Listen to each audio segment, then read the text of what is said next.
تم نے ان منصوبوں کو بھی خاک میں ملا دیا. جب ترکمانستان، افغانستان، پاکستان اور انڈیا کے درمیان گیس پائپ لائن کی بات ہو رہی تھی، آپ نے ان منصوبوں کو بھی خاک میں ملا دیا. آج نہ افغانستان کی دلچسپی ہے پاکستان میں، آج نہ ایران کی دلچسپی ہے. وہ آج انڈیا کے کیمپ میں بیٹھا ہوا ہے، اور چائنا بھی آپ سے دور ہو گیا. تو آپ کی خارجہ پالیسی ہے ہی نہیں، اور نہ تمہیں شعور ہے کہ خارجہ پالیسی کس چیز کو کہتے ہیں، پاکستان کا مفاد کس کو کہتے ہیں. ہماری خارجہ پالیسی کا محور ہمیشہ کشمیر رہا ہے. آج ہم بات کرتے ہیں کشمیر کی، تو میں بتانا چاہتا ہوں کہ جو کچھ کشمیر اور گلگت بلتستان کے ساتھ ہو رہا ہے، کیا عمران خان نے خود یہ فارمولہ نہیں دیا تھا کہ کشمیر کو 3 حصوں میں تقسیم کر دو؟ اور صرف یہ نہیں کہ انہوں نے کشمیر کو 3 حصوں میں تقسیم کرنے کا فارمولہ دیا تھا، انہوں نے دعا مانگی کہ اللہ کرے ہندوستان میں مودی جی کی حکومت آئے. اور پھر جب ہندوستان نے کشمیر کی خصوصی حیثیت کو ختم کیا تو انہوں نے گھر بیٹھے بیٹھے خاموشی سے اس کو تسلیم کر لیا. یہ کشمیر فروش ہیں، انہوں نے کشمیر کو بیچا ہے. کشمیریوں کے 70 سالہ مظلومیت ان کی نظر میں کوئی حیثیت نہیں رکھتی. گلگت بلتستان ہمارے بھائی ہیں، ہم کشمیریوں کو اپنے جسم کا حصہ سمجھتے ہیں، لیکن اس طرح کا تصور دینا کہ ہم اسے پاکستان کا 5واں صوبہ بنا دیں گے، آپ بالکل بنائیں، لیکن جو موقف ہم نے 1949 میں سلامتی کونسل میں پیش کیا تھا اور اقوام متحدہ میں ہم نے جو کشمیر کے نقشے پیش کیے تھے، ان میں ہم نے آل جموں و کشمیر کے نقشے میں گلگت بلتستان کو بھی پیش کیا ہے. اگر آج ایک حصے کے اوپر ہندوستان قبضہ کر لے، دوسرے کے اوپر ہم قبضہ کر لیں، آپ بتائیں کہ سلامتی کونسل کی قراردادوں اور اقوام متحدہ کی قراردادوں کے حوالے سے پاکستان کی ریاستی موقف کی کیا حیثیت رہ جائے گی؟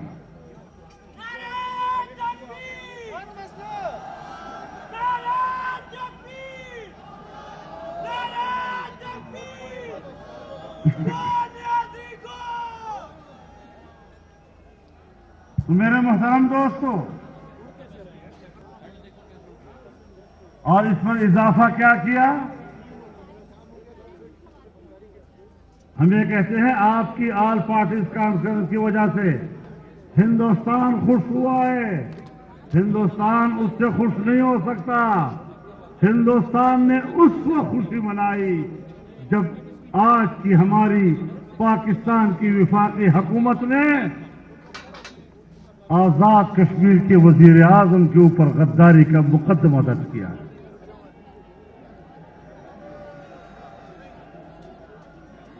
آزاد کشمیر کے وزیر اعظم پر غداری کا مقدمہ درج کرنا، یہ ہے وہ پیغام جو آپ سرحد پار کے کشمیریوں کو بھی دے رہے ہیں اور ہندوستان کو بھی دے رہے ہیں. ایک طرف کشمیری ہے جو اب آسمان کی طرف دیکھ رہا ہے کہ ہماری 70 سالہ ان قربانیوں کا کیا بنے گا.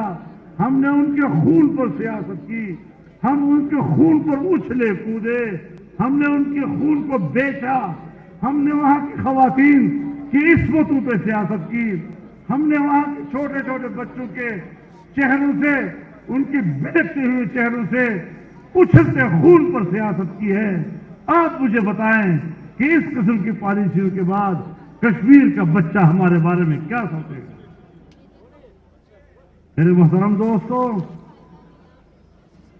اس حوالے سے آپ دیکھ رہے ہیں کسی پیک کا کیا حشر ہو گیا، کس طرح ہمارا ایک عظیم الشان منصوبہ آج کٹائی میں پڑ گیا ہے.